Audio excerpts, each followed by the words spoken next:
thing, this is a swine perspective. A swine perspective, mine. I want that to be perfectly clear because there are a variety of perspectives when we start talking about health and animal welfare. So I'm going to try to give you a little bit of mine. I want you to read that because that's another perspective. And it says that reasons why people do things are not always obvious. Right? Now, you've just heard about a fairly obvious attack. But there are a range of activities and ideas out there that deal with welfare and health. And I'm going to hopefully muddy the water a bit for you, and we'll go from there. There are health benefits for animals. There are producer health and benefit. There's food safety for the consumer. Everybody's got a part of this game. Unfortunately, all of those benefits are not equally inclusive, and in some cases may be mutually exclusive. And that's part of the discussion that you've got to have. So today I'm going to use a few parameters to try to work through this a little bit. I'm going to use the Bramble Report 5 Freedoms. How many of you know the 5 freedoms? Oh, Sherry, like you and I, and a couple of others. I'm also going to remind you that any production system that you put up, one of the things you should look at is the potential for injury to the people who are going to work in the units and what effects you're going to have on the environment. I'm not going to spend a lot of time on that today. It's just far too complex, but you need to think about that as you start talking about a variety of production areas. And the last thing is that all the swine production systems are not created equally in relation to microbial persistence and or prevalence of infection and antibodies. And we'll talk a little bit about that as we go through today. So that gives you kind of the road we're going to work on and some of the ditches that we need to look at. The 5 Freedoms was put up in 1965 by the Bramble Report. It was an effort in the UK to try to look at the welfare of animals in production agriculture and transport in the UK. This was 1965, ladies and gentlemen. They've been at this a long damn time. I would tell you my interest started in about 1990 because I was sure that animal welfare was going to be a major issue in the United States fairly quickly. 1990. So that tells you something about how good a guesser I am about timelines and the like. But the Animal Welfare Council, Farm Animal Welfare Council, is a UK construct.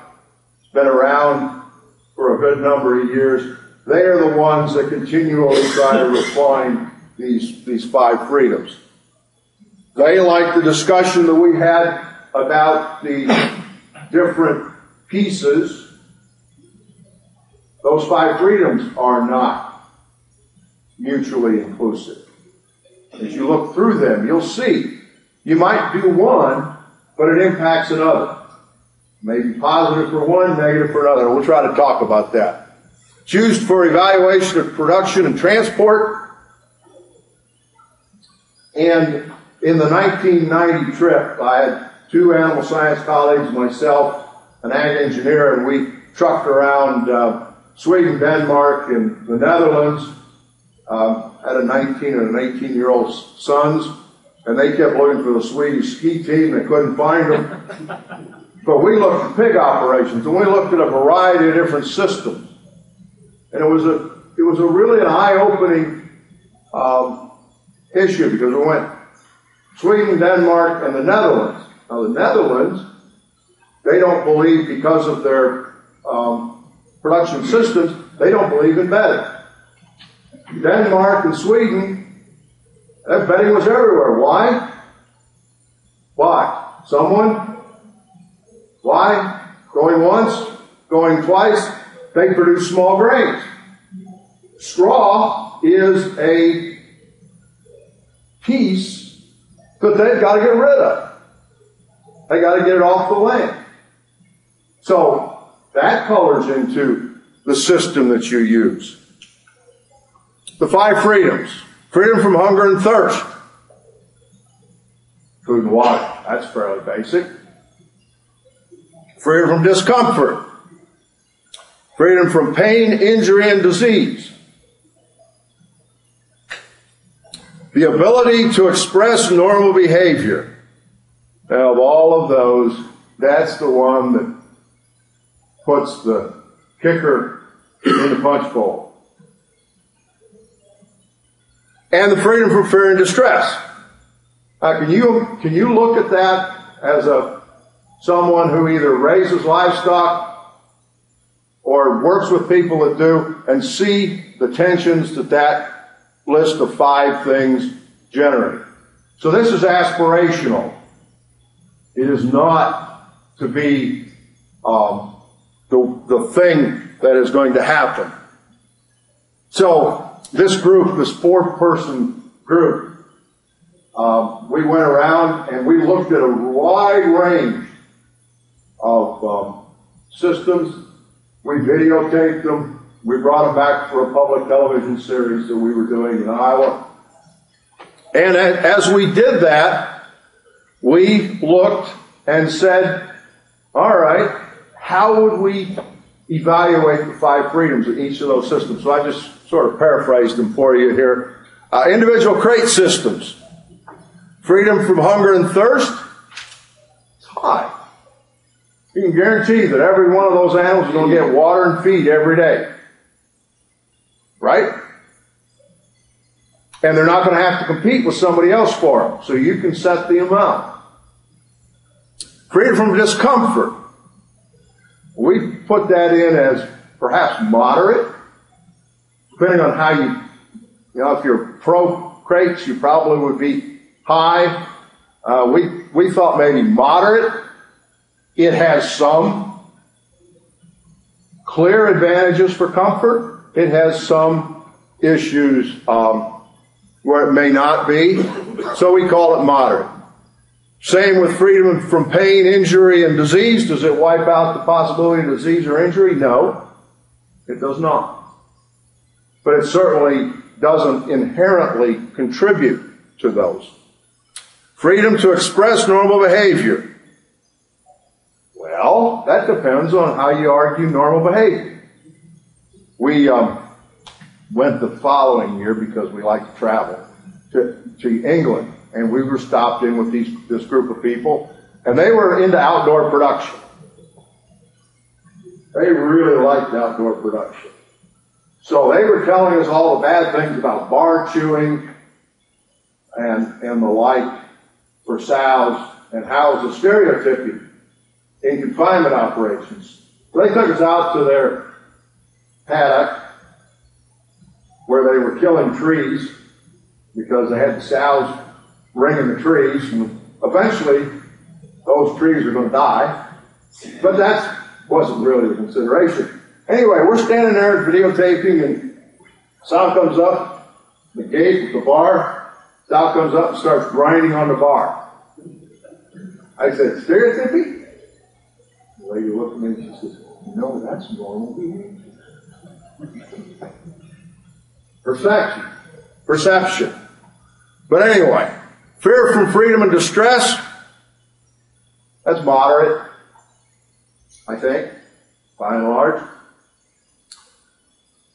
So we have a fairly moderate system.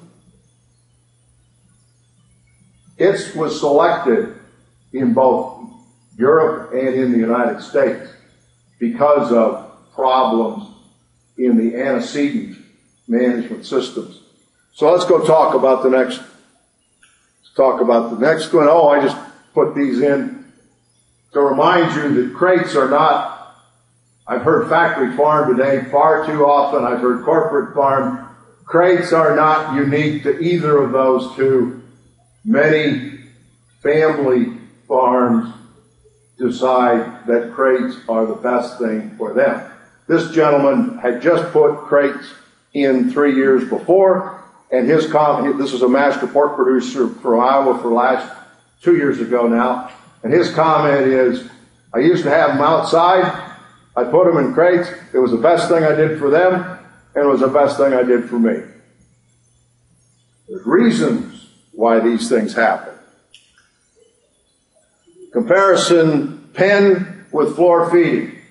Now, if there was ever a system, I've been doing this, as Jim said, I've been at this for a while.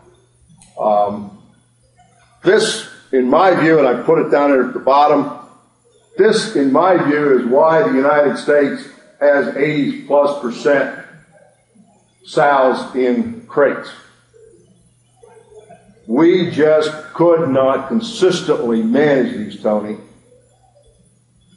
Individuals could, but an industry just did not seem to be able to do this. And why? Freedom from hunger and thirst. We rated it as low to moderate. After you watch a group of sows fight for 4 pounds of feed, or 4.5 pounds of feed each, a group of 6, that's 24 pounds. Ladies and gentlemen, if you never watched that opportunity, trust me, some of them don't get their 4 pounds. Freedom from discomfort. I would put that as moderate. Other than during feeding time, I suspect they get along reasonably well. I'm not sure that moderate is right. But anyway, freedom from pain to injury, low to moderate. Certainly, bitten vulvas, fighting, injury related to feed, all of those things occurred regularly in this system. So probably moderate is, I'm trying to move more to the middle. Truthfully, we called it low to moderate. I think you might just call it low. They have freedom to express normal behavior. That's high. And part of that is beating up their pen mates. But it's normal behavior, I think. That's what they tell me, that pig being pigs. So fighting and feed issues, I think they were the reasons we went to crates. There's a pen gestation. That was a modern one. The old Dachau's, the old solid concrete, partially slatted floored pens with 6 to 10 animals in them. You couldn't gotten a picture in them without a really, really good flash bulb because they were so damn dark. But anyway, I digress. If you're going to do anything, first thing you do is you individually feed sows. I don't care what other system, we've already paid and had our card punched relative to group feeding of sows. So the next group was individual sow feeding. We saw a variety of systems in Europe that would do that. Freedom from hunger and thirst, yes, that's fairly high. Freedom from discomfort, that was moderate, because at least then and still, you still have the pecking order that you got to work on. Some of those issues we're going to have to manage around. Freedom from pain, injury, and disease is moderate. They get to express normal behavior, so that one's high. And freedom from fear and distress, we put that as moderate again because of the group interactions that go on in these pens. There are various feeding systems. There's electronic feeders. There's trickle feeders. There are feeding stalls, both those that close behind the animal. There's fairly elaborate systems that do that. And those that are simply left open. Benefits for large groups, particularly with ESF and stalls, feeding stalls. I think that's really what we're seeing now is groups of people that are putting 60, 70 or more animals in a group. And pigs in those group sizes seem to get along better than in smaller groups. Okay? I think you can make that same comment about grow-finished pigs.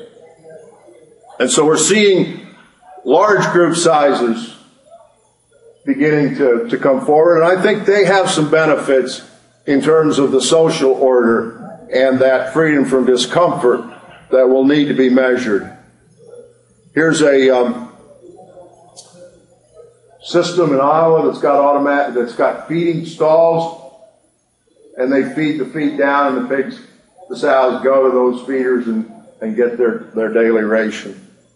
Generally with trickle feeders, which this is not, in a trickle feeding or a biofix system, you're going to want to have small groups because you want to keep your body weights pretty similar so you can move your feed around, and they all have to get the same amount. Large pen gestation, this is where I think we're moving to. This one uses one. We've got some where they put in 2 feeders and put twice this 70 plus that are in this group in a pen, and seems to work better. All right, grow finish. This is the Cargill unit. Some of you may remember these. This was real innovation 40 years ago. We actually put some cement under these pigs, and we got them out of the pasture. Well, obviously today we have multi-site grow finish systems, and your comment about we could see the cargo unit from the road. We could see the animals. And I think this is a real critical issue. It's not that the animals are any better cared for, but the biosecurity and the walls have made it so, well, you can't see behind the wall what's going on. They won't let you go in. It's torture. Must be. Yeah. So that's an issue that we have to deal with. There are people that use hoops, and there are still people that have pigs out on pasture because of their production system. I actually think all of these have a place. I make the comment in Iowa we're blessed because we have the entire range of production from the slide I showed you before to people that are raising pigs on pasture. Different people have different perceptions of what's good. I would argue perhaps for some people that after they've been through January, February, first part of March, Randy, in Iowa, that this may be a little more satisfying than out on dirt. So there we go. We've decreased environmental exposures with our changes in grow finish production. That is, I'll show you in a minute, that is beneficial from a food safety standpoint. It's also been beneficial for the individuals, and I think for the pigs. Used to be, and occasionally now with 4-H pigs, I still get the call, it'll start in about 2 weeks, and it'll be the pigs that walk across the lot and they flop down. Nobody touches them, they just flop. You start talking to them, and what is that? Bob, you know what that is. Sunburn. Happens every year. Most producers wouldn't think to call, but mother with a 4-H kid that just got a white pig that has been out for a couple of days understands that. We have had some problems with frostbite as well. Impacts on the 5 freedoms. I think that all depends on measurement. It's interesting that I waited this long to put that in because the Bramble report in 1965 said when you got done evaluating all the systems, what was the central thing? Quality management. And I still think that's exactly right. In the U.S., most systems are without bedding. Why is that? Corn stalks are hard to get out of the pit. And we're not, by and large, small grain producers, right? The national crop is not wheat and barley. If it was, you'd see more bedded systems. Now, there is some discussion in Europe that you need some bedding. I have looked at systems in Scotland and Ireland where they have little feeders for bedding, where the animals go pull them out. It's kind of interesting. Their amount of bedding, or the amount of bedding you'll find in Denmark, in many of the bedded systems, you couldn't find 3 straws that touched each other. But they've got bedding in those pens, by golly. Okay. In terms of grow finish, I think the other area that we need to look at is the impact on food safety. And I gave material to Peter Davies. He put some slides together, and I got them back from him. So these are slides, but they're historic slides. This is trichinella infections in the U.S. And when you look at, there we go. This is the kind of infection cases that we used to have on an annualized basis back in the 40s. Most of it came from pigs. Yep. Okay. Today, we're down a few cases, less than 10. And where are they coming from? Bear, cougar, wildlife. Animals that are high on the food chain, but are sylvan. Right? Wild boar. So, they're not coming from pigs. Why is that? Because all the pigs are in some sort of structure. If you begin to look and start teasing out, and there's very little work, but there has been a little bit of work both here and in Europe, looking at quote-unquote welfare-friendly systems that send animals outside, the level of trichinella goes up in those populations in terms of prevalence. Why is that? Because they become exposed to wildlife and other carriers for trichinella. This is salmonella. My argument would be that the production system, our experience with the production systems, by and large, is that they have very little impact on salmonella microbiologically. You're going to find about 5% to 10%. And it's really tough to see where consistently one production system has more than another. But this was interesting. This is the small abattoirs, the large abattoirs, and then in terms of the baselines for the 2 years, and then you start looking at the isolation rates. These large abattoirs are fairly well down in terms of their capability to avoid salmonella. And I would argue, based on our experience, that the place to impact salmonella is not at the farm level, but is in the processing system. Okay, the next one is different. This is Toxoplasma. This is another one, like trichinella, that is sylvan in its maintenance. Okay? In 83, 23% were seropositive. The last survey that we did in 08, which involved almost 75,000 samples across the Midwest and the like, where we can actually figure out the relative size of the different operations.